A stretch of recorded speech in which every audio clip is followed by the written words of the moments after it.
Public health is essential for a thriving society. It ensures that everyone has a safe place to live, learn, work, and play. Local public health supports the Ontario government in being efficient, effective, and providing value for money in public health programs that promote healthy living for Ontarians. We're asking decision makers to support public health goals with sustained resources. Public health protects and promotes healthy communities through various initiatives like disease prevention, health protection, emergency management, and health equity.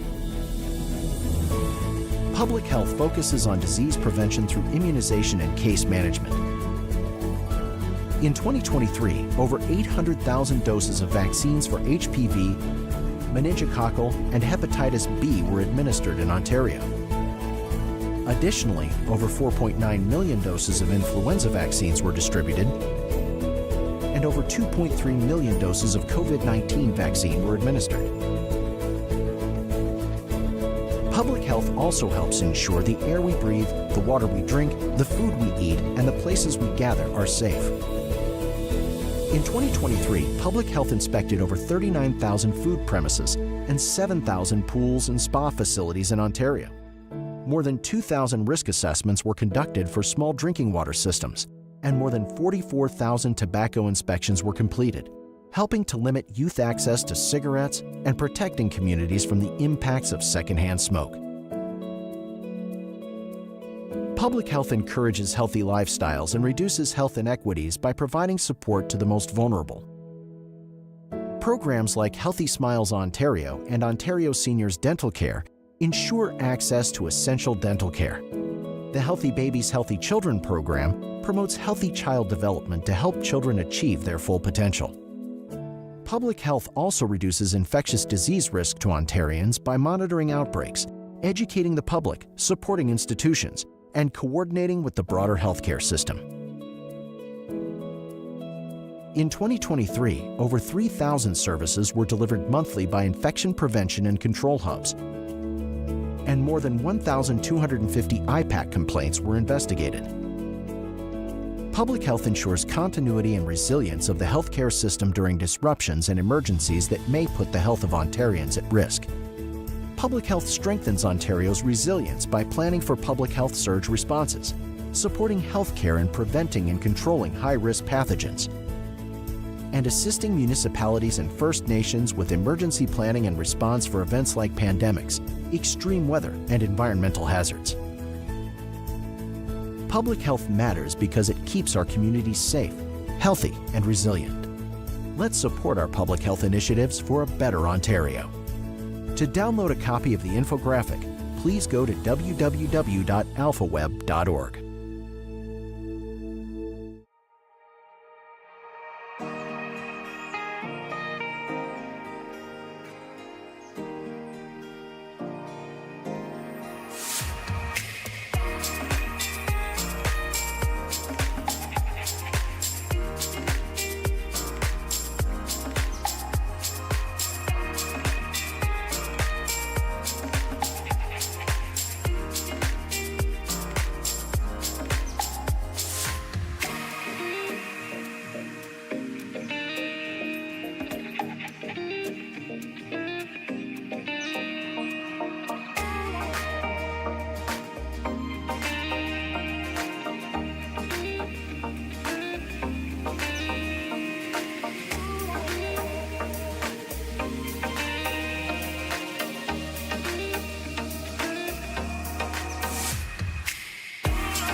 Public health is essential for a thriving society. It ensures that everyone has a safe place to live, learn, work, and play. Local public health supports the Ontario government in being efficient, effective, and providing value for money in public health programs that promote healthy living for Ontarians. We're asking decision makers to support public health goals with sustained resources. Public health protects and promotes healthy communities through various initiatives like disease prevention, health protection, emergency management, and health equity. Public health focuses on disease prevention through immunization and case management. In 2023, over 800,000 doses of vaccines for HPV, meningococcal, and hepatitis B were administered in Ontario. Additionally, over 4.9 million doses of influenza vaccines were distributed, and over 2.3 million doses of COVID-19 vaccine were administered. Public health also helps ensure the air we breathe, the water we drink, the food we eat, and the places we gather are safe. In 2023, public health inspected over 39,000 food premises and 7,000 pools and spa facilities in Ontario. More than 2,000 risk assessments were conducted for small drinking water systems, and more than 44,000 tobacco inspections were completed, helping to limit youth access to cigarettes and protecting communities from the impacts of secondhand smoke. Public health encourages healthy lifestyles and reduces health inequities by providing support to the most vulnerable. Programs like Healthy Smiles Ontario and Ontario Seniors Dental Care ensure access to essential dental care. The Healthy Babies, Healthy Children program promotes healthy child development to help children achieve their full potential. Public health also reduces infectious disease risk to Ontarians by monitoring outbreaks, educating the public, supporting institutions, and coordinating with the broader healthcare system. In 2023, over 3,000 services were delivered monthly by infection prevention and control hubs, and more than 1,250 IPAC complaints were investigated. Public health ensures continuity and resilience of the healthcare system during disruptions and emergencies that may put the health of Ontarians at risk. Public health strengthens Ontario's resilience by planning for public health surge responses, supporting healthcare and preventing and controlling high-risk pathogens, and assisting municipalities and First Nations with emergency planning and response for events like pandemics, extreme weather, and environmental hazards. Public health matters because it keeps our communities safe, healthy, and resilient. Let's support our public health initiatives for a better Ontario. To download a copy of the infographic, please go to www.alphaweb.org.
Please. The health unit is situated on lands that are the traditional territory of the Anishinaabe people who continue to live, work, and play throughout these territories, including in urban communities. I encourage everyone to think about how they may contribute both personally and professionally to the process of reconciliation and respond to the 94 calls of action of the Truth and Reconciliation Commission of Canada.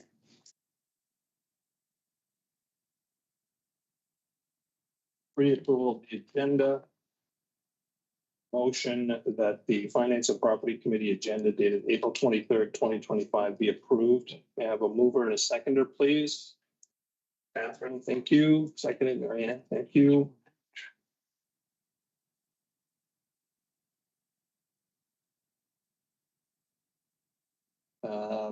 Recorded vote, Rick Champagne. Yes. Karen Cook, Yes. Blair Flowers, Yes. Sarah Inge, Yes. Jeannie Lowry. Yes. Jamie McGarvey, Yes. Jamie Ristool, Yes. Tim Shepard. Yes. Marianne Stickland, Yes. Catherine Still, Yes. Boris Switzer, Yes. and Dave Wolf. Any conflict of interest to declare at this moment, let us know. If not, you can declare them as we move along. Item number 5 is presentation of the audit report. I believe tonight we have Sarah Lingenfelter with us, present and accounted for. So I'm going to turn it over to Isabel and Sarah. So Isabel, if you have a preamble, if you want to. No, I have nothing. Sarah, Sarah, the start. floor is yours. Hey, hi. Thank you so much for having me attend your meeting this evening. Derek D'Angelo does send his regrets for the meeting today and has asked me to fill in for him tonight.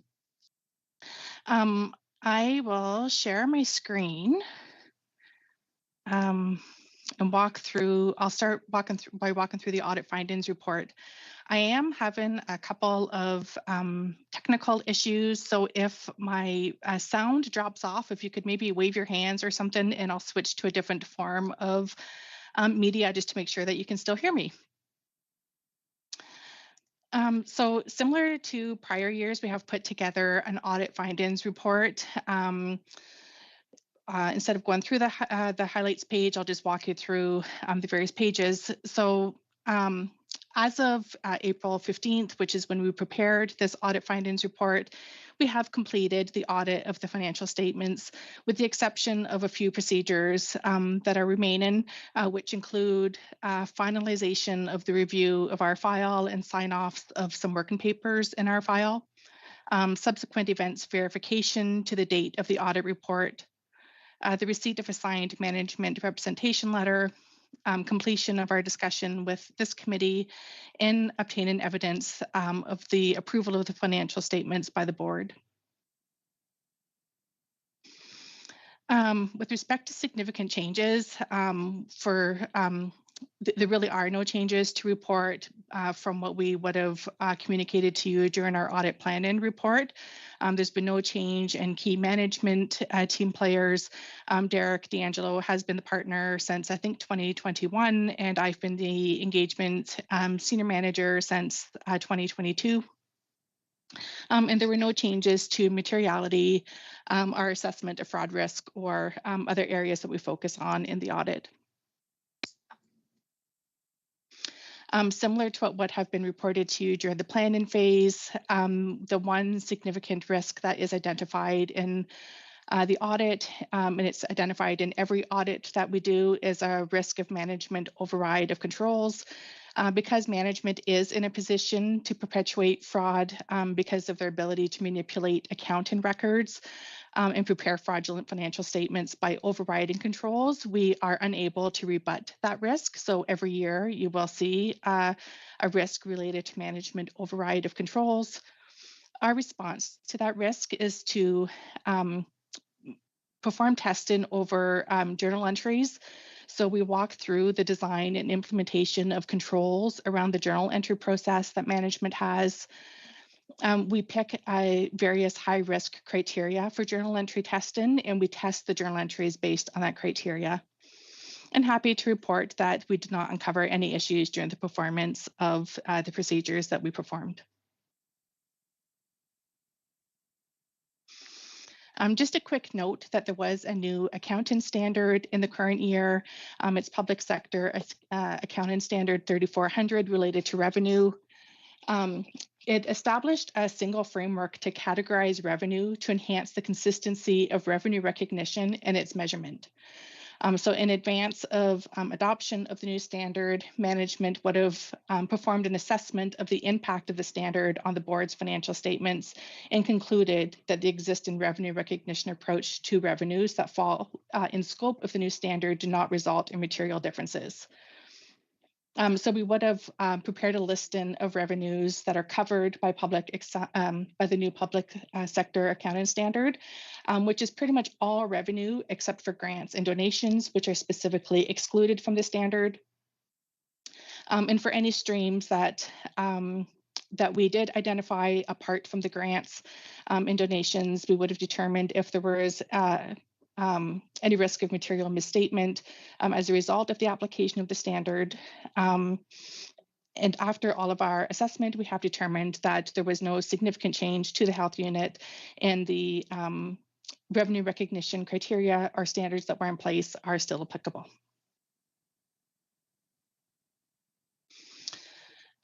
We are required to disclose to this committee and to the board if we identify any uncorrected misstatements that are above our reporting threshold. Our reporting threshold is based on a percentage of materiality. So materiality for 2024 fiscal year was calculated at $690,000, which would have been communicated to you during the planning phase. And our misstatement posting threshold was $34,500. So to the extent that we would have identified any misstatements above that amount, we would be disclosing them to you. And we did not identify any misstatements, so there's nothing to report.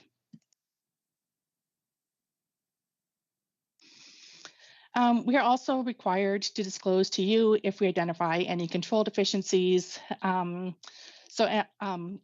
Regardless of whether or not we actually test your system of internal controls, excuse me, we are required to do an assessment of your internal controls and identify if there are any areas at risk of having a control deficiency.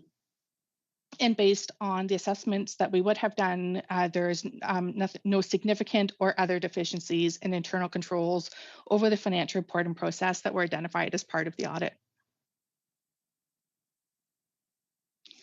As I already mentioned, there was a new accounting standard in the current year, Public Sector Accounting Standard 3400 related to revenue.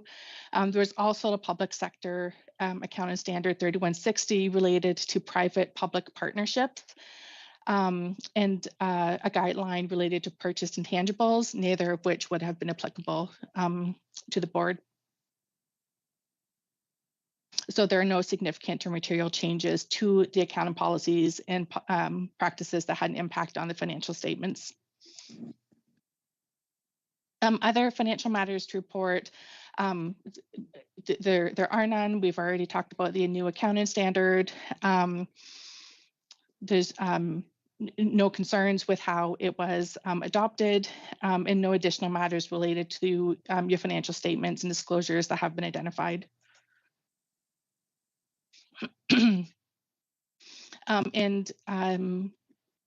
Same goes for any specific topics that we would normally talk about.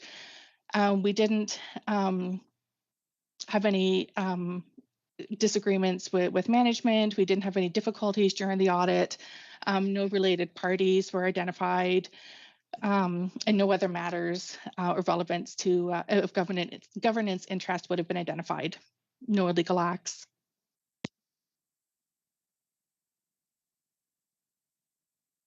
So we are required to have a system of quality management in place that needs to align with the International System of Quality Management, or ISQM1, as it's known.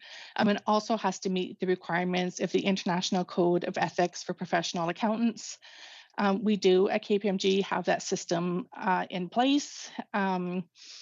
And there are links provided in the report that were sent to you that should you require or wish to explore more on what that looks like, please feel free to click the links and I'll take you to some great literature that you can look at. We're also required annually to confirm to you that we're independent. That requires every member of our audit team who touches our audit files, we're required to get them to confirm with us that they are independent on a variety of issues. And we can confirm that as of the date of this communication that we are in fact independent of the entity in accordance with ethical requirements. I won't go in detail through all the appendices. If anyone is interested in seeing our engagement letter, that is something that would have been previously provided. And I think Isabel and her team could provide it if anybody's interested. KPMG is subject to audits annually, and our inspection reports are published. So should you be interested in seeing how well we fared in our inspection, there's links for the past 3 years, or for the past 2 years, sorry, to various inspection reports. So please feel free to take a look at that. This is just a copy of our draft auditor's report. I will highlight the most important paragraph in the auditor's report. In our opinion, the accompanying financial statements present fairly in all material respects the financial position of the entity. So that is what's known as an unqualified or clean audit opinion, which is the highest level of assurance that's available under Canadian auditing standards. I've also attached a copy of what your management representation letter. This is a letter that we get signed annually by management, just so management can confirm to us what they are responsible for with respect to the audit. It is a standard letter, and to the extent that there would have been any uncorrected or corrected misstatements above our posting threshold to report, this is where we would have reported them to you. But as previously mentioned, there were no uncorrected or corrected misstatements that need to be reported. We've also put together a lot of different thought leadership literature that's really applicable to audit committees, board of directors, finance committees, and management. So on the electronic copy of this report that was provided to you, there's links to various different communications. Feel free to peruse it at your discretion, should you, want any information about any of the matters highlighted on this page.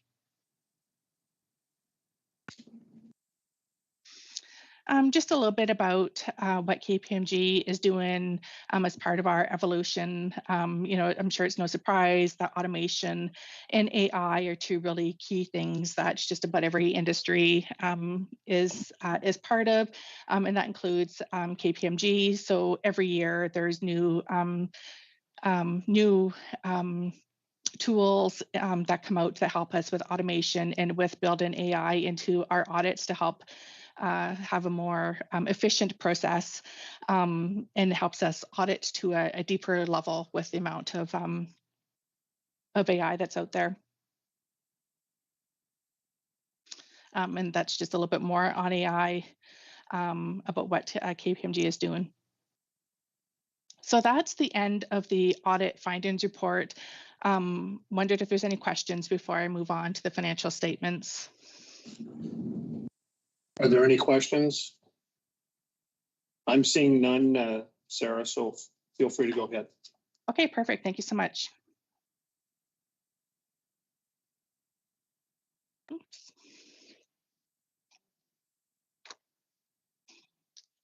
Sorry for that. My computer is being a little bit silly. There we go. As I just mentioned in the audit findings report, our audit report does include an unqualified audit opinion, which is great. You'll notice that the draft watermark is on these financial statements. Will be removed once the board approves the statements formally and once we finalize our final procedures that were mentioned in the audit findings report. I'll focus mainly on the next two statements, which is the statement of financial position and the statement of operations, that will form the basis of most of our discussion.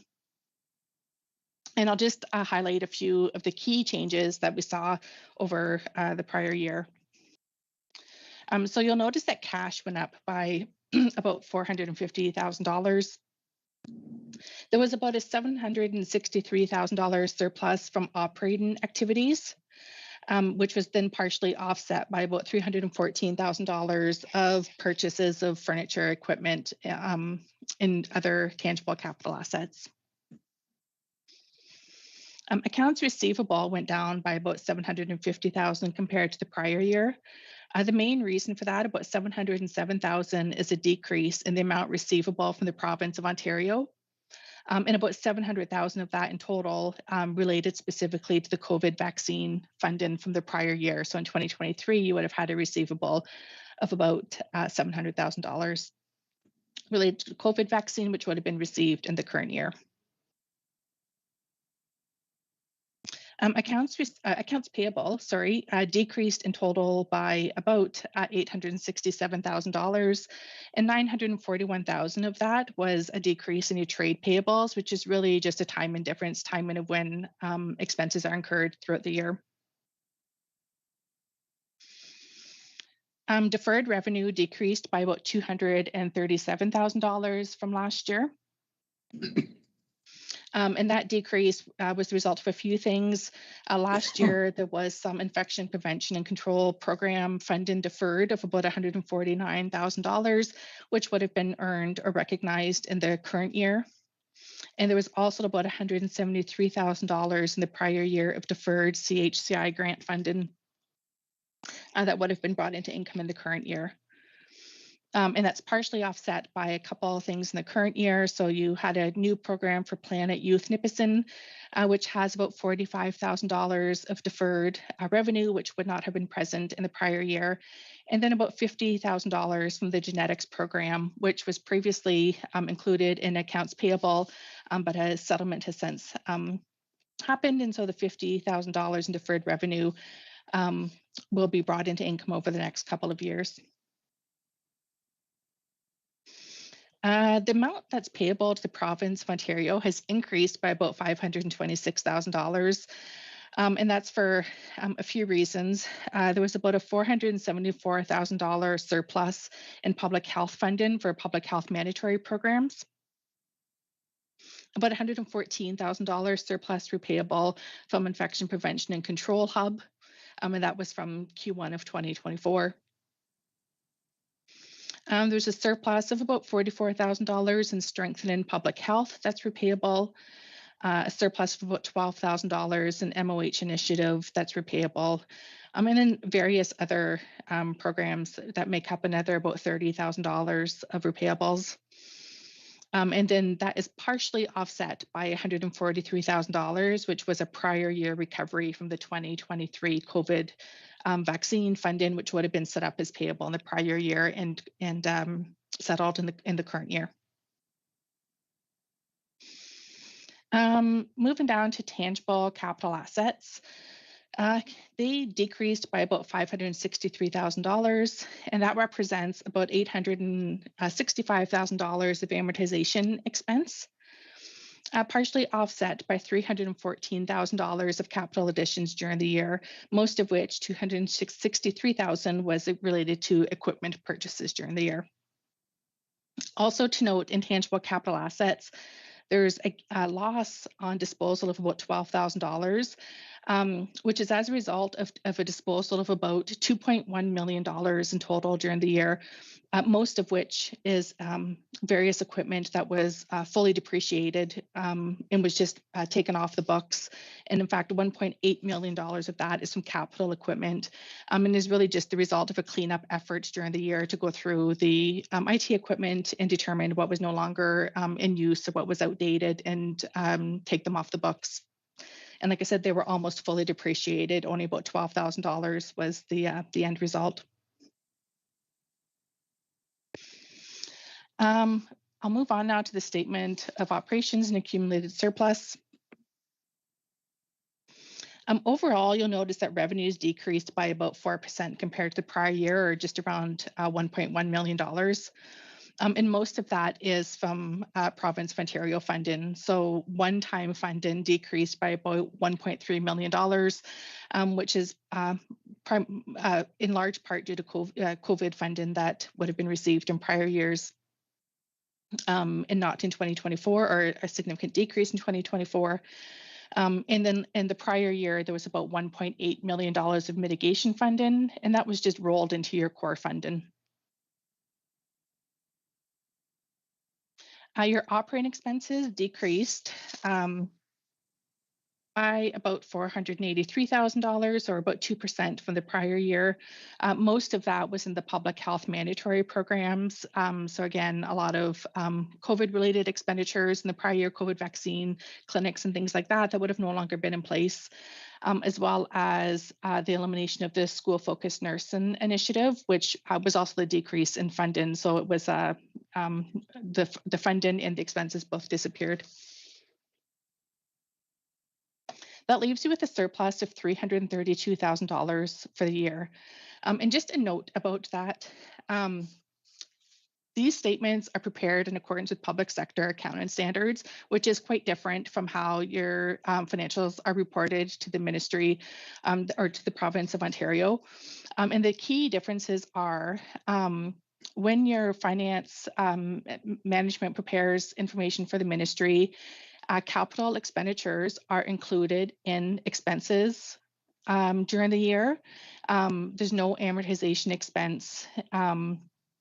And there's a couple other minor adjustments that get made. Things like inventory, the ministry doesn't recognize inventory. So any adjustments to inventory would just be included in your expenses during the year. And then when we come to do the audit, management provides us with all of the adjustments that are necessary in order to make sure that your statements comply with public sector accounting standards. So just to note that prior to all the adjustments that we made, there was actually a surplus of about $902,000. And then after setting up the amounts repayable to the province, and the small loss on disposal, it would have resulted in about a $217,000 surplus. And that compares to a $353,000 loss or deficit that you see on the statements that are prepared for public sector accounting standards. So that is primarily a non-cash, just accounting adjustments that need to be made in order to make your statements comply with public sector accounting standards. So that leaves you at the end of the year with an accumulated surplus of just around $18.8 million. I was not going to go through any other statements, but should anybody have any questions on anything else that might be in the financial statements, I'd be happy to entertain them. Sorry, any questions? Yes. I had one. It just struck me as odd, maybe it's not, that 2024 salaries were down by $400,000, but employee benefits are up by $160,000. Yeah, so I definitely can address that a little bit. So part of that is just an overall increase in some of your benefit rates during the year. And another piece of it, which Isabel, I'm certain could provide a little more insight into, is related to just a change in the mix of your staff between full-time and part-time. Part-time staff would receive benefits in lieu, which are included actually in salaries and not in employee benefits. So when you change that mix and have a higher proportion of part-time staff, it kind of increases your salary portion and vice versa. So, but definitely, if you require more explanation, I'm sure that Isabel could jump in. Was that helpful? So, Okay. Did you want to add to that? No, that's Okay. Anything further, Morris?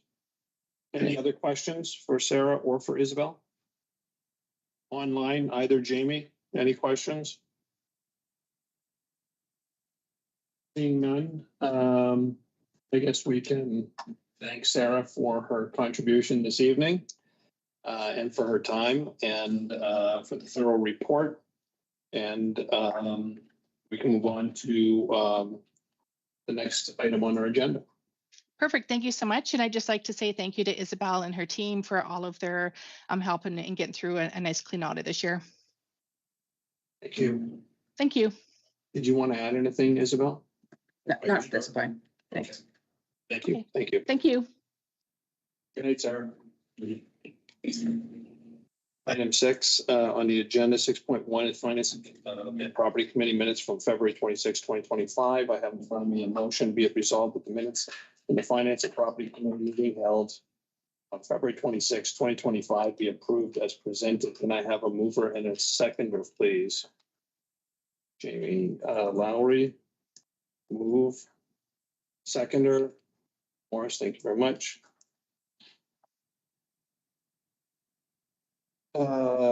Rick Champagne, Yes. Karen Cook, Yes. Blair Flowers. Yes. Sarah Edge, Yes. Jamie Lowry, Yes. Jamie McGarvey, Yes. Jamie Restool, Yes.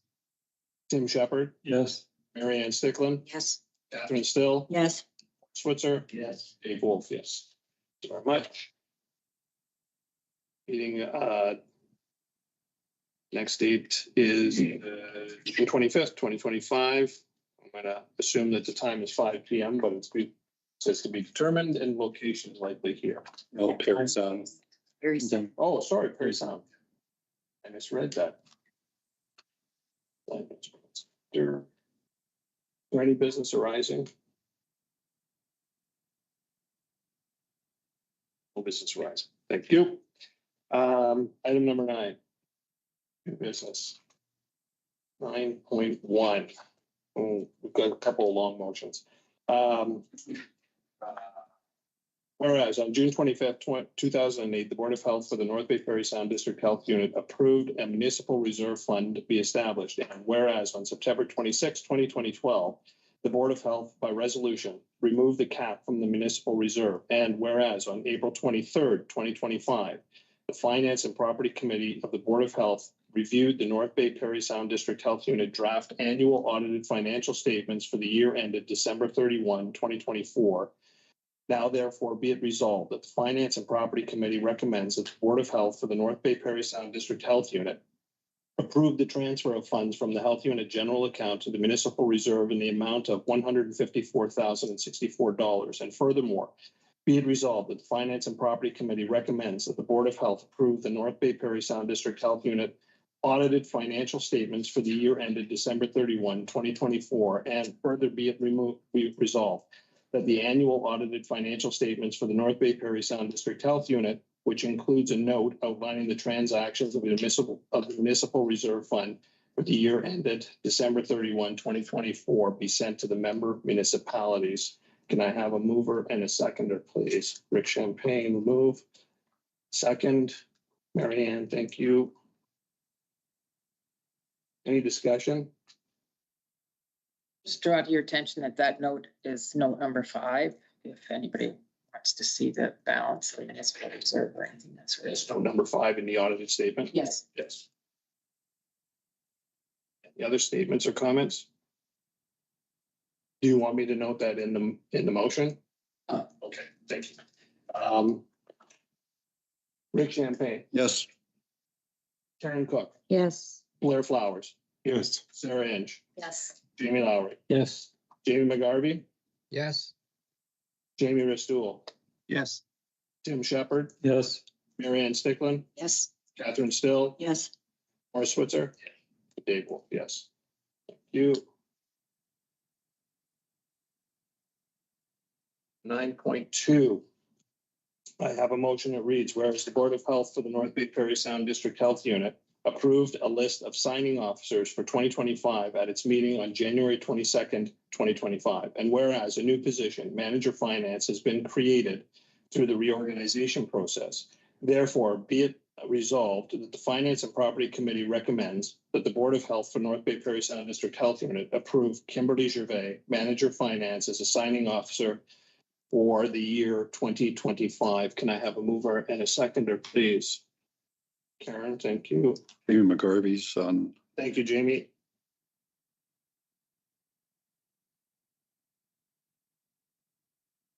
Any discussion? Rick Champagne, Yes. Karen Cook, Yes. Blair Flowers, Yes. Sarah Inge, Yes. Jamie Lowry, Yes. Jamie McGarvey, Yes. Jamie Restool, Yes. Tim Shepherd, Yes. Mary Ann Stickland, Yes. Catherine Still, Yes. Morris Switzer. Yes. Thank you. Item 9.3, CRA represent client. I have a motion, whereas the current executive director of finance was given delegated authority to represent the health unit in 2020. And whereas the current executive director of finance position will not be refilled after retirement. And whereas a level 3 representative with CRA assists with the efficient operation of the health unit, therefore be it resolved that the Finance and Property Committee recommends that the Board of Health for North Bay Prairie Sound District Health Unit approve the appointment of the manager of finance as their level 3 representative with the Canada Revenue Agency with no set end date. Can I have a mover, please? Sarah Inch, thank you. Seconder, Jamie Ristoul, thank you very much. Any discussion? Comments? Rick Champagne, Yes. Karen Cook, Yes. Blair Flowers, Yes. Sarah Inch, Yes. Jamie Lowry, Yes. Jamie McGarvey, Yes. Jamie Ristoul, Yes. Tim Shepherd, Yes. Mary Ann Stickland, Yes. Catherine Still, Yes. Morris Switzer, Yes. Dave Wolf, yes. Thank you very much. 9.4, I have a motion that reads, whereas the North Bay Prairie Sound District Health Unit, submitted a one-time funding request with the annual service plan on March 31, 2025, and whereas the Board of Health approval should have been obtained prior to submission, and whereas the Ministry of Health permitted applications for the purchase of a new purpose-built vaccine refrigerator. Therefore, be it resolved that the Finance and Property Committee recommends that the Board of Health for the North Bay Prairie Sound District Health Unit approve the submission of a request for 2 purpose-built vaccine refrigerators at a total cost of $30,816. Can I have a move for a second, please? Catherine, thank you. And Karen, thank you. Any comments, questions? Seeing none, Rick Champagne, Yes. Karen Cook, Yes. Blair Flowers, Yes. Sarah Inch, Yes. Jamie Lowry. Yes. Jamie McGarvey, Yes. Jamie Ristoul, Yes. Tim Shepherd, Yes. Mary Ann Stickland, Yes. Catherine Still, Yes. Switzer. Yes. Myself. Thanks very much. Motion item 9.5, whereas the current thresholds for approving legal documents, purchases, and asset capitalization have not been revised since 2007. And whereas the cost of living and inflation have changed significantly since that time, therefore be it resolved that the Finance and Property Committee recommends that the Board of Health for North Bay Prairie Sound District Health Unit approve thresholds as presented in tables 1 to 4. Can I have a mover and a seconder, please? Jamie Lowry, thank you. And Jamie seconder, Jamie McGarvey, thank you. 2 Jamies, perfect. Any comments, questions? Is there any information that needs to be provided in relation to this, or? It's really just to update the thresholds index to inflation so that we're not having to, yeah, it means less work overall. Okay, thank you very much. Speeds up things as well. Rick Champagne. Yes. Karen Cook. Yes. Blair Flowers. Yes. Sarah Inch. Yes. Jamie Lowry. Yes. Jamie McGarvey. Yes. Jamie Ristoul. Yes. Tim Shepherd. Yes. Mary Ann Stickland. Yes. Catherine Still. Yes. Switzer. Yes. Dave Wolf, yes. Thank you very much.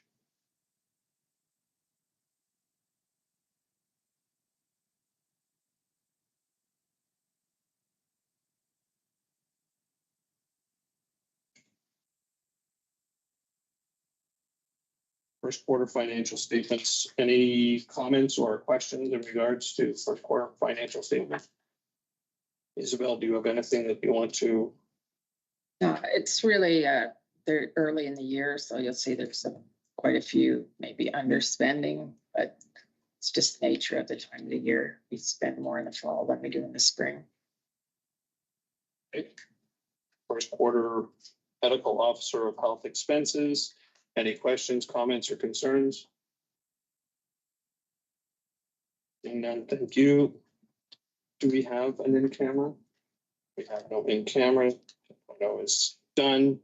And we have a motion for adjournment. We don't need a motion for adjournment, do we? So if there's nothing further for this committee, then at 5, oh, sorry, Mary Ann. Just a comment. Thank you to Isabel and staff for preparing the audit and the financial statements and doing all that work for us.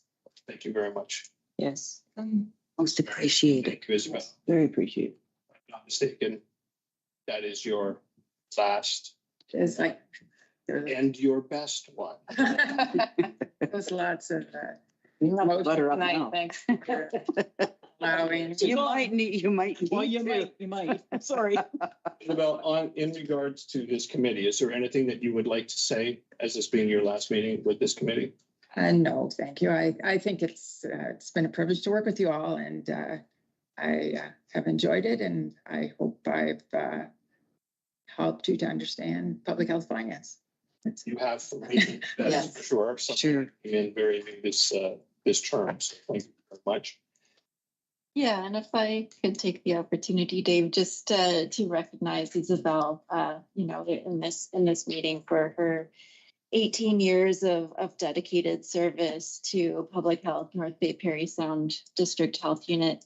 She's provided excellent leadership within the health unit and also really on the provincial stage as well to the public health business administrators, and has been a personal mentor to me as well as I was learning my new role. She's really helped me understand the financial aspects, but also the human side of public health too.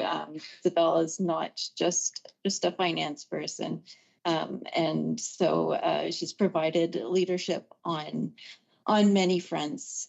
We will sorely miss her. I do have every confidence in our executive director of corporate, Paul Massicott, who will be he'll be taking over, as well as our new manager of finance. But Isabel has many skills outside of finance as well, and I'm glad that she will have more of an opportunity now to nurture those skills, and wish her all the best. For sure. Yeah.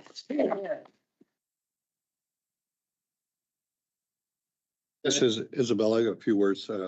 It's funny because I got a list about that big to talk about. We've been together since amalgamation of Parry Sound back 18 years ago, 19 years ago now. But these are I shouldn't say the good times. Right now the problems has come to the table. But I remember days and weeks when we didn't know where the funding was coming from, and you were there front and center, finding a way to get the funding, even when hand and foot, or not hand and foot, hand and hat, go to the city of North Bay to get payroll. That's how bad it was back then. We didn't know when our funding was coming, what month we were getting it. It would be September, October. That's the way she put in place having money in the bank to start up the next year. And you've paved the way to where we are today. And we thank you very much for that. And again, we talk about the audit statements that we get. I can't remember one as long as I've been here, and I don't know what the years I wasn't, but we never had an issue because of the work you do and your staff does. And I'm sure you've got people in place to take over what you've done or where you got us today. And that's because of you, Isabel. So please take a bow, and thank you very much for all the years. Yes.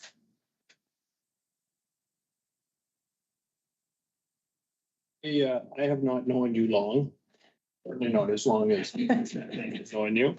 And I noticed that Paul Mascot got picked on a minute ago by the OH. But anyways, I'm sure your staff will miss you, and I'm sure your colleagues will miss you. We get to see you every couple of months, and you provide us with a steady hand on the financial tiller. I'm new to this position as chair. I'm also new to this board, as you know. And I've learned a great deal from all of you, but in particular from you, Isabel. And I just want to say that as you cross the threshold into retirement, I don't know you well, but I do not think you will be someone who will be sitting idly. Whether it's gardening, boating, cottaging, traveling, whatever you choose to do, I hope you enjoy every minute. Thank you. Thank you very much for being with us. Very well deserved. Yeah. If there's nothing further, then we are adjourned from this committee at 5:50 in the PM. Thank you, everyone.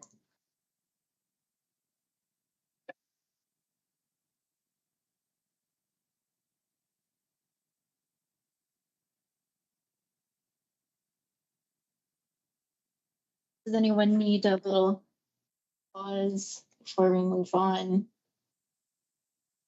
Break. Everybody's good?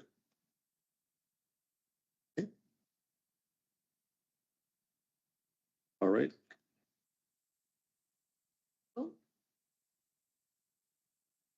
I'll call the PPLER meeting to order. The first order of business is elections, starting with the election of the chairperson. Sorry, the time of calling it to order is 5:51. We've had a nomination for the chair of PPLER nominated by Dave Wolf is Jamie Lowry. Jamie, are you willing to let your name stand Yes. for that position? Thank you. Thank you. Thank you. Were there any other nominations for the position of chair? I'll second the motion. For who? You, Lowry. Lowry. I need to say his name correctly. Okay, so Hello. hearing that, I do have a resolution for me that be it resolved that Jamie Lowry be elected chairperson of the Personnel Policy Employee Labor Relations Committee for the year 2025. That was moved by Should be on. Yes, yes. and seconded by Rick Champagne. So we'll have vote. Rick Champagne, Yes. Karen Cook, Yes. Blair Flowers, Yes. Sarah Inch, Yes. Jamie Lowry, Yes. Amy McGarvey, Yes. Amy Ristool, Yes. Tim Shepherd, Yes. Marianne Stickland, Yes. Catherine Still, Yes. Morris Switzer, Yes. and Dave Wolf. Yes. Carried.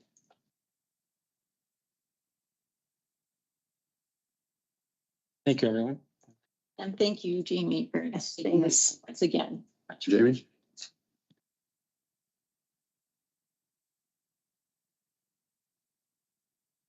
And over the review.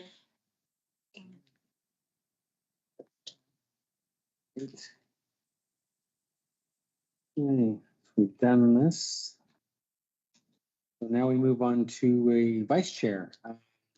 Be resolved. Is there any nominations for vice chair? I'm not that bad. Oh. Why did you? Who'd like to? Would you like I'll to? nominate Morris Switzer. Or Switzer? Decline, thank you. Decline. I'll nominate Karen Cook. I second it. Third. Third. I fifth it. Me too. Karen? Sure. Right. Yay, Karen. Hey, Yay. Karen. Thank you. Anyone else? Yes. Please. No, we're there. And so we have a mover, which is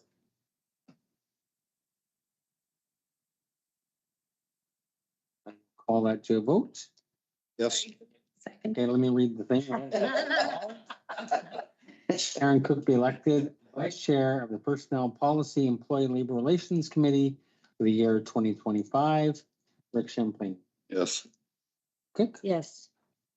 Blair Flowers. Yes. Sarah Inch. Yes. Jamie Lowry, that's a yes. Jamie McGarvey. Yes. Thank you. Jamie Restool. Yes. Thank you. Chin. Yes. Marianne. Yes. Catherine. Yes. Morris. Yes. Thank you. And David Wolf. Yes. That is carried. Thank you, Karen. Thanks, Karen. Thank you Thanks. very much. To travel with you. I Do can you? tell Paul. Oh, that's okay. Always happy to get rid of me. So the next one is, you see if I've got the order here. It's 3.0. Again, Address 3.0 would be approved at Personnel Policy Labor Employee Relations Committee agenda dated April 23rd, 2025 be approved. Do I have a mover? Catherine and Marianne.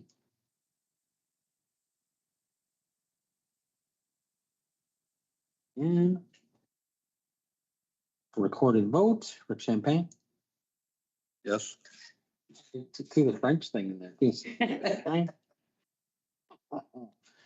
Cook, Carson, yes. What did you say? Sir Flowers, Yes. French, Yes. Three. Jamie McGarvey, Yes. Hugh, Jamie Restool, Yes. Hugh, Tim Shepherd, Yes. and Yes. Catherine Yes. Morse, Yes. Hugh, and David Wolf. Yep. You said we. Carried. Thank you. 5.1. Yes. Decorate, why don't we have that? I guess we'll have it. I can follow.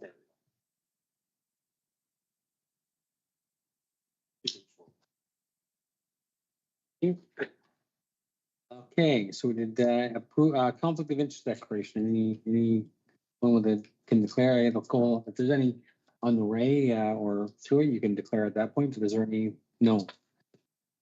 Okay. Okay.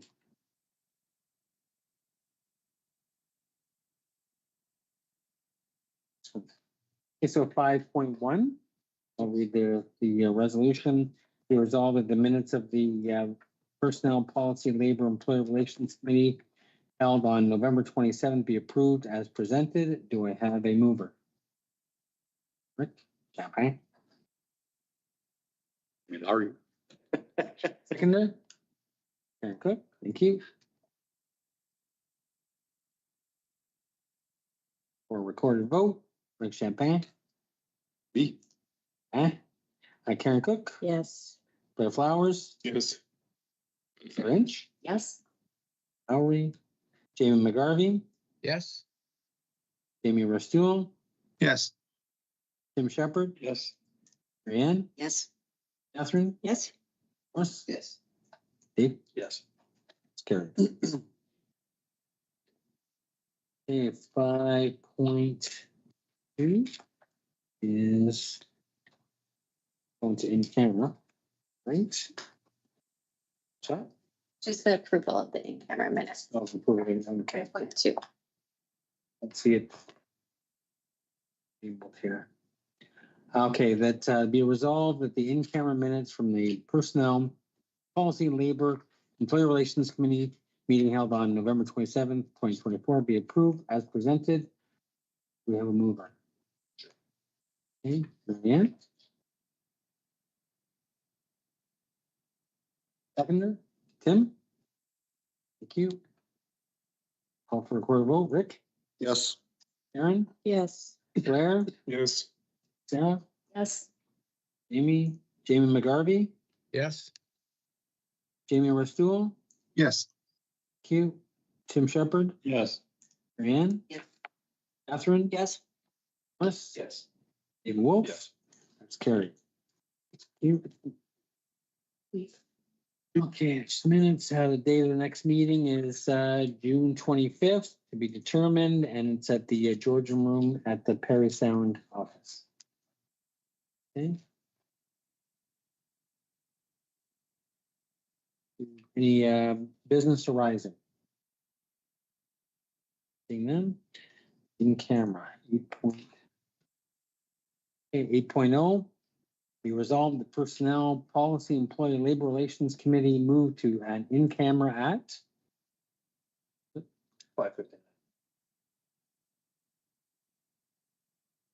9 p.m. to discuss the following. Item 9.1 and 9.2, labor relations or employee negotiations, and 9.3, a personnel matter about an identifiable individual. Do I have a mover? Big Wolf. Seconder? Jamie McGarvey or Jamie Restool's on. Jamie Restool, thank you, Jamie.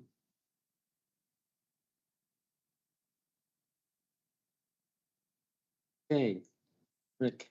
Yes. Karen. Yes. Blair. Yes. Sarah. Yes. Jamie is a yes. Jamie McGarvey. Yes. Thank you. Jamie Restool, Yes. Tim Shepherd, Yes. Marianne, Yes. Catherine, Yes. Morris, Yes. David Wolf. Yes. That's carried. Okay. Waiting on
I do 8.3? We would skip rise and report, and then you have the two motions. I'll make sure. One is not, Yeah. decided not to be, so this Okay. recommendation. Right. So 8.3, let me read it. Whereas Dr. Carol Zimbalati was appointed as a full-time medical officer of health, executive officer of the North Bay Parry Sound District Health Unit by the Board of Health effective July 11th, 2023. And whereas the Board of Health conducted a performance evaluation for the medical officer of health, executive officer, MOHEO in 2024 as the Board of Health bylaw section 4, number 54. And whereas the Board of Health directed that the next evaluation occur in 2025, therefore be resolved that the Personnel Policy, Labor and Employee Relations Committee recommend the Board of Health approve the continuation of the ad hoc committee called the Medical Officer of Health Performance Evaluation Committee, which is comprised of the chairperson of the Board of Health and the Personnel Policy and chairperson of the Personnel Policy, Labor Employee Relations Committee, and the Executive Director of Corporate Services. And it further be resolved that the Personnel Policy, Labor Employee Relations Committee recommend the Board of Health approve the remuneration for the activity in accordance with the Board of Health bylaw number 6, number 79. Do I have a mover? Jim McGarvey's got his hand up. Jim McGarvey?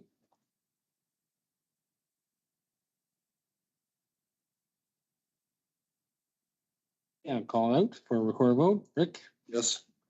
Yes. Blair? Yes. Sarah? Yes. Amy, yes. Jamie McGarvey, yes. Yes. Jamie Rastool? Yes. Tim Shepherd? Yes. Rand? Yes. Catherine? Yes. Yes. Steve Wolf? Yep. That's carried. You. And 9.0 is just new business. Any new business? All no new business? And that's an adjournment.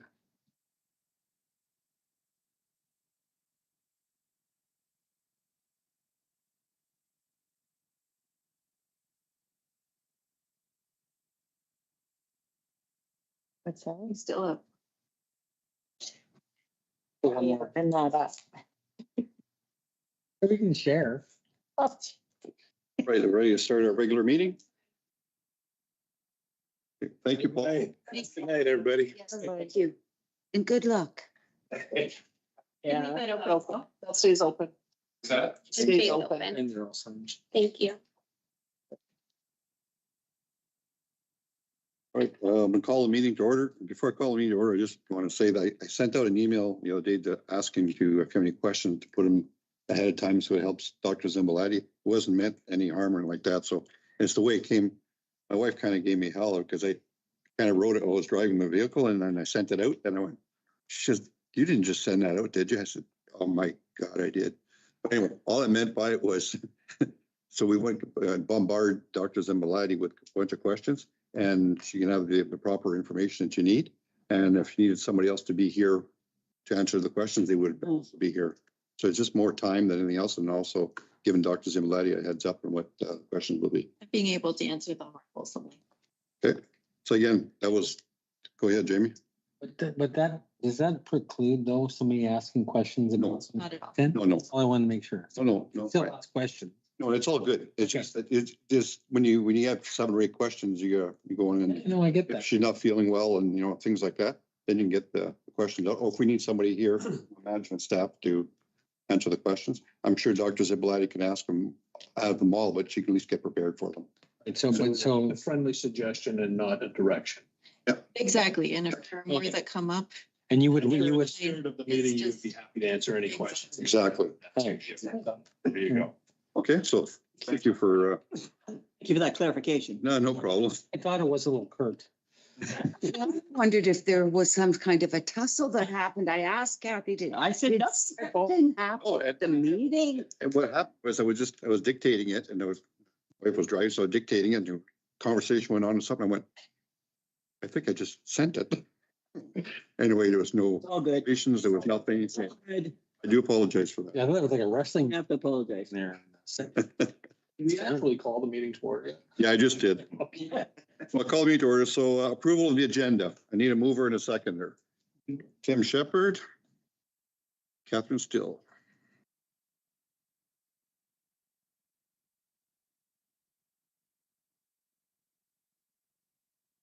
It resolved that the Board of Health agenda dated April 23rd, 2025 be approved. Any discussions? No? Okay.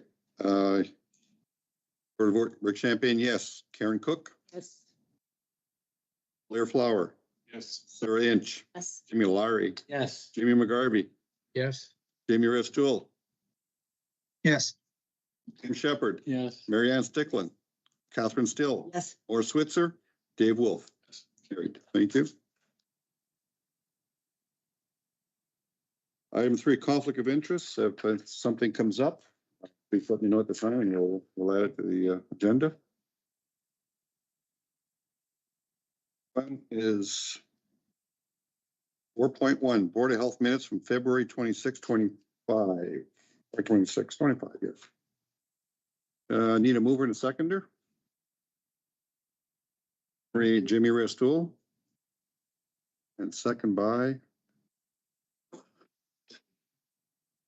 Blair Flower, okay. Didn't see your hand there, Tim, sorry. Okay.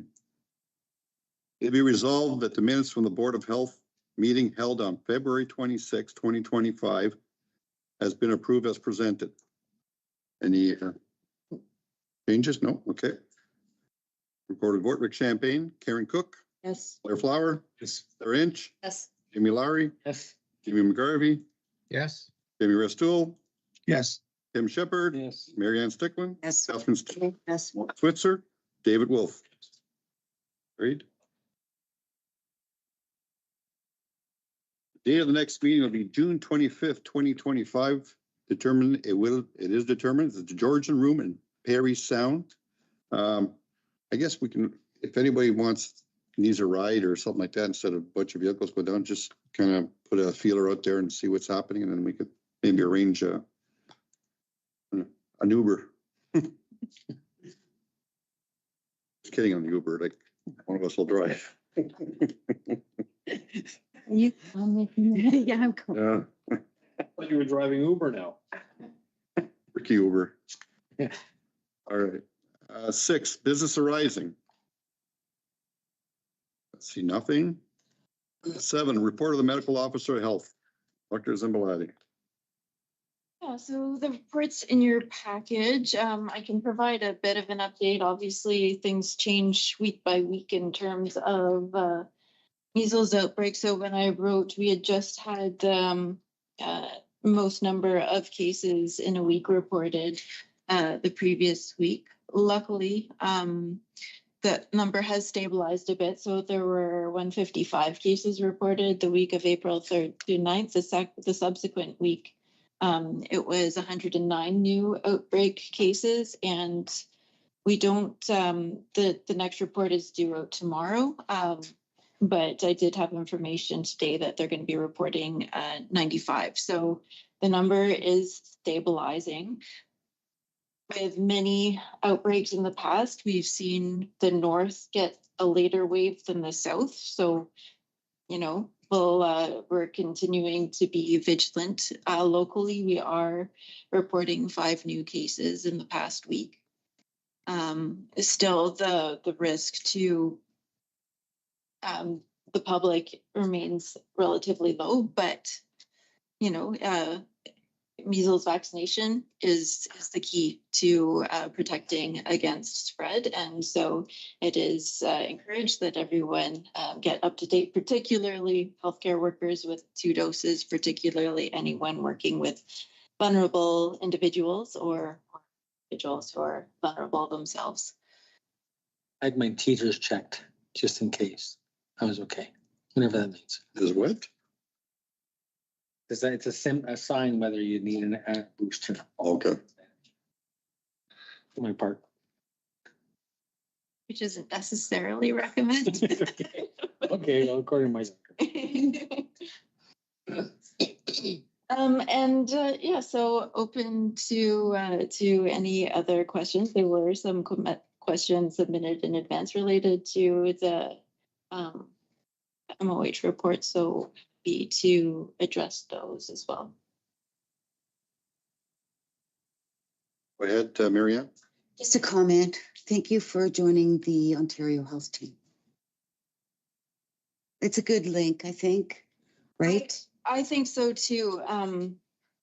You know, it is a chance to be at the table when the systems planning is happening, and we can't comment on what the end result is if we weren't part of it. And so we do feel strongly that to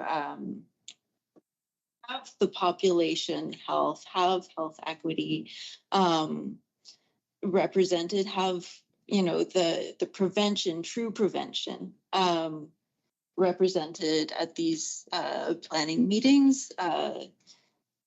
There is value in the health unit being at the table. Particularly the front end part. It is part of overall total health. I think quite often health works in isolation, right? They've got their own little thing, and the prevention and what comes after isn't really part of any system or any team. It's in bits and pieces. So I think it's a really good start. I think it's like really good. I'm pleased about that. Any other questions for Dr. Zimbalani? Go ahead, Dave. At what point do they declare the outbreak over in regards to measles? I know that there's some formula that's used, a certain number of days, a certain number of decreased numbers and so forth. What does that look like? Yeah, so in terms of at the provincial level, you really want there to be no further cases beyond the incubation period, which for measles is 21 days in general. It's up to 28 days for individuals who have had post-exposure prophylaxis with immune globulins. So, you know, even and then to declare, you know, province-wide outbreak over it, because there's, you know, some inconsistencies. You don't get all cases reported. Usually there's an extra cushion of time embedded in there before declaring an outbreak over. I don't anticipate that will happen before the end of the summer. Canada, with this outbreak, is really risking losing its elimination status, which is based on, you know, a limited number of time period, less than a year since the initial case of a single transmission. And the first case, I think we're looking at October 27th as that year deadline. I'm just wondering as well, Camp, I just brought that up because you had mentioned measles in your preamble. Remind me, do we get a annual cybersecurity update from staff, not from you, but from staff? I would have to ask Paul. We do have regular presentations. They do regular audits of our IT team, you know, just to ensure that staff are actually following the training in terms of. Can we get an annual? I'd like to see an annual report to this board of what's happening with cybersecurity. Cybersecurity is a huge issue. I'm happy that staff is aware of what's going on. I would feel comfortable if we had, through Paul or whoever, a fulsome report on cybersecurity, including, you know, all of whatever dashboards they're using to monitor activities and what activities they've seen over the course of the year. So it doesn't have to be at any particular time during the year. It could be at a time when we have a rather light meeting, for example. That could be something that could be brought then, but I think it would be useful for this board to hear that on a regular basis. Now, is that something we can talk, or do we have to go in camera when that report comes in, if there is something. I don't think it would have. None of my other boards can discuss. Not just asking the questions. Yeah, so in terms of the exact form of that, yeah, well, I can bring that back. Sure. to, Yeah, there's not, and then again, it was just, wasn't a question of you, it was more of a request for down the road if we could look at doing that. So maybe you and the chair can discuss it and sort that out. The harm reduction section on your report, it talks about implementing our North Bay health box. Yes. That's going to be located at some point on this property, correct? Yeah, you Just can over here. see the empty shelter. It says that individuals can anonymously access that. Are there no cameras or anything there for a security purpose that aim at that site? If there are, that needs to be removed. There are none Okay. from our building. We can't control if there's any private. Just from our own, that we're not monitoring that section because that takes the anonymity entirely out of it. We can't claim that then. You also mentioned that community members can pick up free sharps kit at the health unit to help address sharps being discarded in the community. Can you tell me what's in the kit? Do you know offhand? So there's usually the actual container, a pair of gloves. I think there's tongs. And yeah, I'd have Is there to, an information pamphlet too about it? I believe Yeah. so. Okay, that might be something that board members would be interested in taking to help. As, I mean, I don't know who else walks in the community or runs like I do, but at times you see locations where there are things that have been discarded and you sort of go, I don't have gloves, I don't have anything that I can Right. just even pick that up. And I know not to touch it is the actual rule if you don't have the proper equipment, correct? There are ways to do it without gloves too, as long as, you know, you're sanitizing your hands. You're not risking puncturing yourself if you feel confident to do so. We do offer training on sharps pickup. So it really depends on the comfort level. Okay. You mentioned that school age screenings are now received a report card featuring a QR code and a dedicated website link. I just want to say that's a great idea. And I think it's long overdue and about time. And if we could do that in any other way that we deal with the school boards, it would make it easier for parents and care providers to be able to access our services and information and so forth. I think that's a great idea. I was happy to see the vaccination rates for childhood vaccines in our district are above provincial average now. That's nice because I don't know that the trend is necessarily the same in other places. So the trend, I'd say, is downward almost everywhere in terms of compliance affidavits going up. Though North Bay Prairie Sound, I would say, has consistently been above the provincial average. That's great. That's Sure. right. Any other questions for Dr. Zimbalati? No? It's not really a question, it's a comment that what the city is doing now is they're tracking where they're finding needles. So they now have hotspots that they now have identified when they pick them up. So I don't know if there's any sort of liaison between or any merit of sort of getting that information for.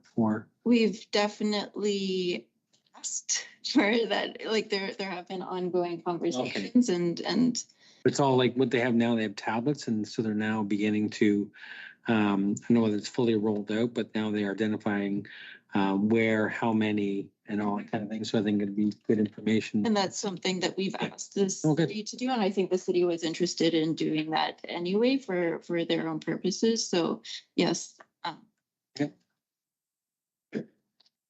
Is that it for doctors? Anybody online, something? There were questions submitted to regarding Okay. household food insecurity. And just, what the trends are. And so you would have seen in the report that about 1 in 3 households in North Bay Prairie Sound experiences some form of food insecurity. And that is an increasing trend. I would say it was in 2019, it was about 1 in 5. We're at about 19%. And it's consistently tracked up from there. We do have an infographic on our website. If you go under health topics and healthy eating, that really shows what different types of households on various types of assistance, what, you know, their margin is in terms of how much they receive, what a month, what it costs in a month to feed that household and rent, and how little there is left for anything else. So I would encourage you to take a look at that. We are in the province where we have probably one of the highest levels of household food insecurity. Thank you for the information.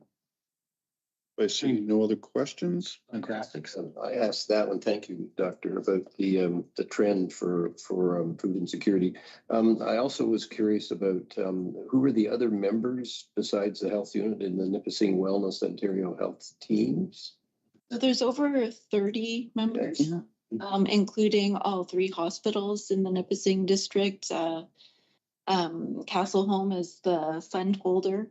Nipissing First Nation, various other long-term care, home care providers. It's a long list. And The website? yes. And just curiosity, so the DSAB is relying on the health unit for cold weather alerts? It's something that we've agreed to do as part of the process.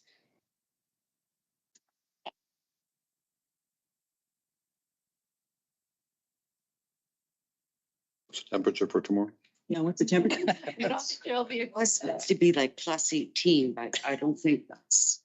Okay, if there's no other questions, we'll move on to 8.1.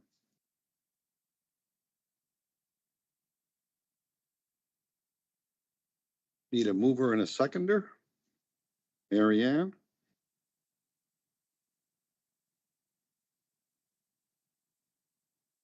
Tim Shepherd?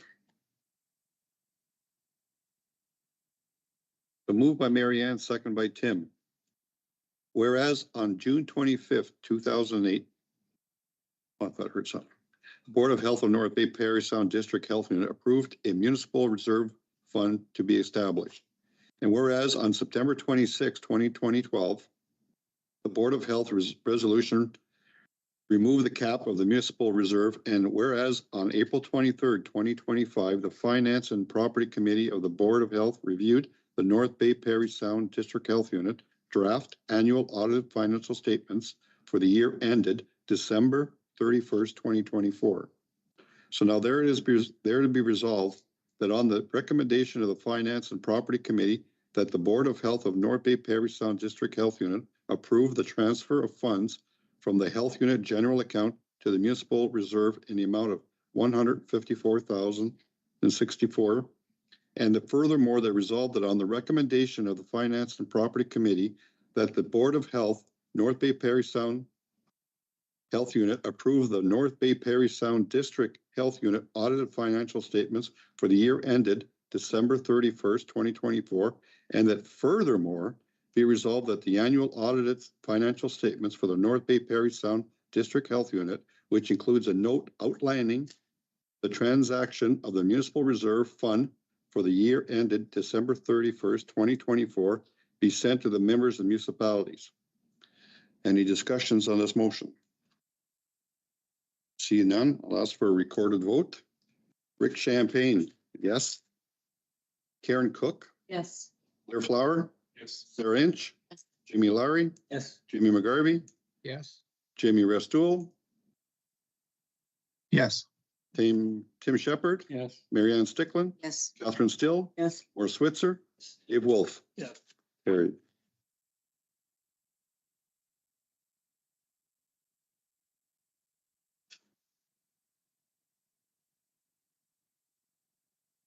To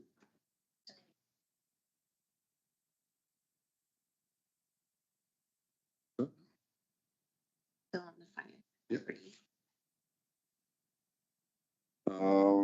The next one's still on 8.1. There's a second one now. Need a mover and a seconder. Sarah Inch.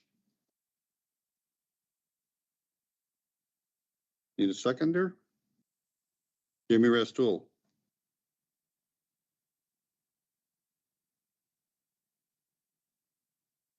Whereas the Board of Health for the North Bay Perry Sound District Health Unit approved a list of signing officers for 2025 and its meeting on January 22nd, 2025.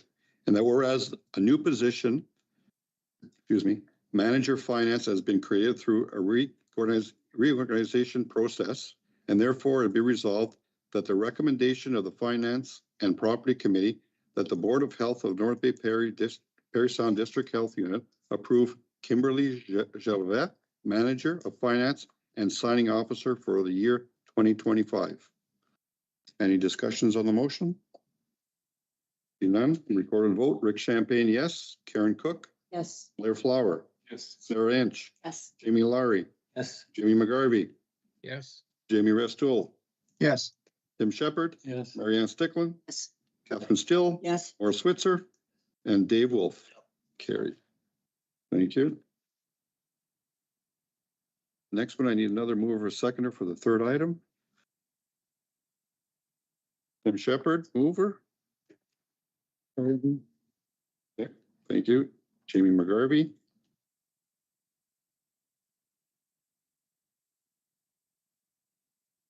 Moved by Tim, second by Jamie. Whereas the current executive director of finance was given delegated authority to present the health unit in 2020, and whereas the current executive director of finance position will not be filled after retirement, and whereas a level 3 representative of with CRA assistant with the efficient operation of the health unit, therefore be resolved that the recommendations of Finance and Property Committee that the Board of Health for the North Bay Perry Sound District Health Unit approve the appointment of Manager Finance as their Level 3 representative for the Canada Revenue Agency with no set date. Any discussions on the motion? See none. Recorded vote. Rick Champagne, Karen Cook, Yes. Blair Flower, Yes. Sarah Inch, Yes. Jamie Laurie, Yes. Jamie McGarvey, Yes. Jamie Restool, Yes. Tim Shepard, Yes. Marianne Stickland, Yes. Catherine Still, Yes. Maura Switzer, David Wolf. Yes. Carried. You have a fourth one. Oh my God. A mover and a seconder.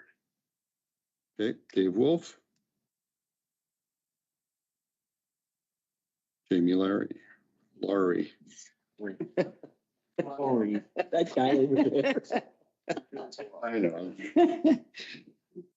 Anyway, moved by Dave, second by Jamie. Whereas the North Bay Sound District Health Unit submit a one-time funding request for the annual service plan on March 31st, 2025. And whereas the Board of Health approval should have been obtained prior to submission, and that whereas the Ministry of Health permitted applications for the purchase of a new purpose-built vaccine refrigerator.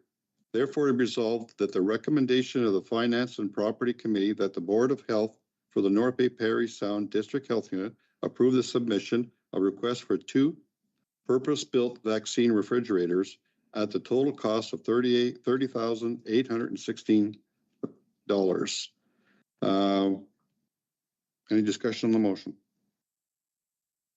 I see none. We'll have a recorded vote. Rick Champagne, yes. Karen Cook, Yes. Blair Flower, Yes. Sarah Inch, Yes. Jamie Laurie, Yes. Jamie McGarvey, Yes. Jamie Restool, Yes. Tim Shepard, Yes. Marianne Stickland, Yes. Catherine Still, Yes. Maura Switzer, and Dave Wolf. Great.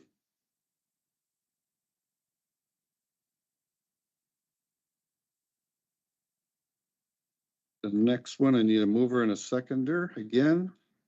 Catherine Still, thank you for the moving it. Second by Marianne.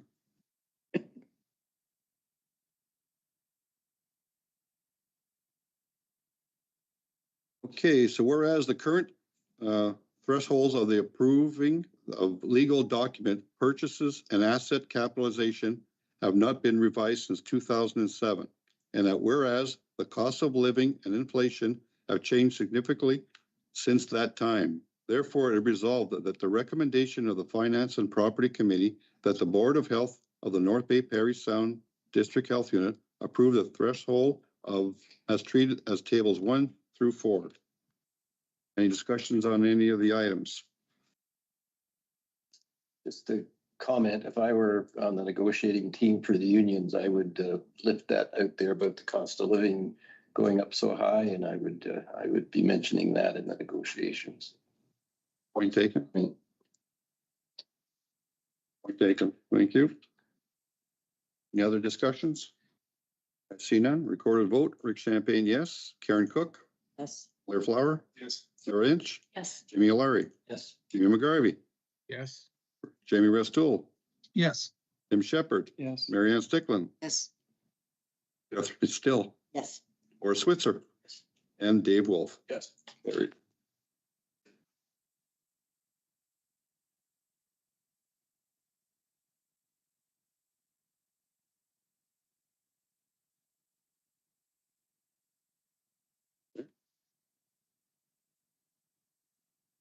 Okay, we need another mover and a seconder for the item 8.2. Personal policy labor. Mover. Amy Jamie. and Jamie Restool. Harvey. McGarvey, okay.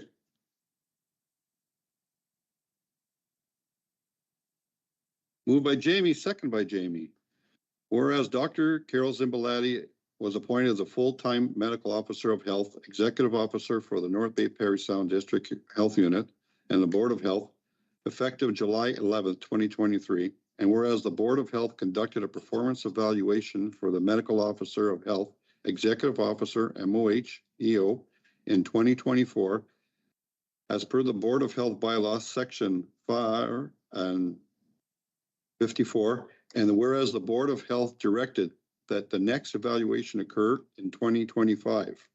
Therefore, be resolved that the recommendation of the Personnel Policy Employee Labor Relation Committee that the Board of Health for the North Bay Parry Sound District Health Unit approve the continuation of the ad hoc committee called the Medical Officer of Health Performance Evaluation Committee, which comprised of the chairperson of the Board of Health, chairperson of the Personnel Policy and Employee Relation Committee, and the Executive Director of Corporate Services, and that it be further resolved that the recommendation of the Personnel Policy Employee Labor Relation Committee that the Board of Health for the North Bay Parry Sound District Unit approve the remuneration of the activity in accordance with the Board of Health bylaws section 6-79.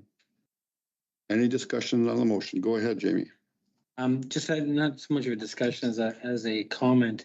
I believe there was a point brought forward during the last evaluation by, I think, Morris about the nature of the questions and the length of the questions. So that hopefully will be part of the, before we get into that. So I guess what I'm saying is that we'll see some kind of presentation before that process goes forward.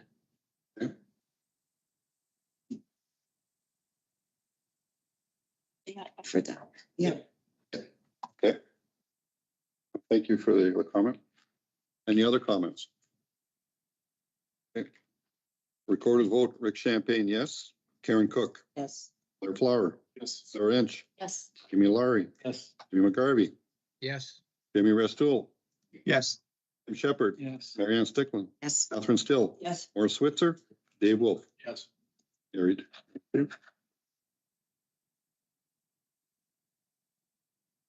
Move to item 10.1, Association of the Local Public Health Agency Alpha Conference 2025 General Meeting Conference.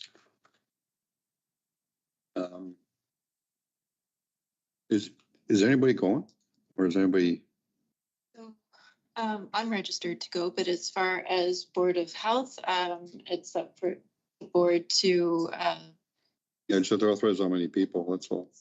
goal that the board will fund to send to the conference. I'm registered also, so I know myself is going, so I don't know if anybody else had the opportunity to go or not. In Toronto? Yeah. Look at it, I might want to go too, because I just want to go with Rick. Turn to bed with you. Too much information.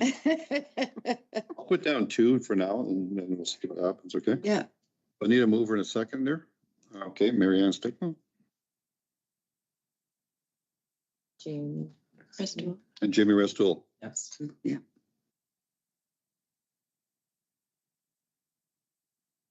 Moved by Mary Ann, second by Jimmy Restool.